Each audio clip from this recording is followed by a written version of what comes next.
একজন সাধারণ মানুষ পীর হতে কি কি লাগে? পাসপোর্ট সাইজের ছবি, জন্ম নিবন্ধনের কার্ড, চারিত্রিক সনদপত্র, এখন আবার করোনার টিকা লাগে। এগুলো নিয়ে ইবলিসের কাছে জমা দেওয়া লাগবে, বাকি কাম ও দেখে দিবি। বুঝতেছেন না?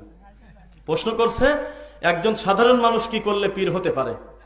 তার নিজের ওজন যতটুকুন ততটুকুন পুরাটা একটা ছবি তুলে, জন্ম নিবন্ধনের কার্ড দিয়ে, পরিষদ থেকে চারিত্রিক সনদপত্র তুলে, ভোটার আইডি কার্ড দিয়ে, পাসপোর্ট দিয়ে, বাইরে শয়তানি করতে গেলে আবার পাসপোর্ট লাগবে, ভিসা টিসা সকল কিছু রেডি করে, সমস্ত কিছু ওকে করে, এখন আবার করোনার টিকা ছাড়া ঢুকতে দেবে না। তাও আবার যদি সিনোফার্ম নেন তো 2টা নিলে শুধু হবে না, আবার বুস্টার নিতে হবে। নিয়ে তারপরে ইবলিসের কাছে জমা দিয়ে দেন, বাকি কামও দেখে দিবি।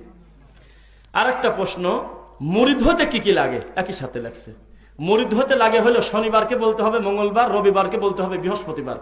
মানে যা আছে কোরআন হাদিসে তা মানতে হবে না, বলতে হবে ঠাকুরদা বলে তাই। তাহলে আপনি মুরিদ হয়ে গেছেন। আর বিবেকের আক্কেলে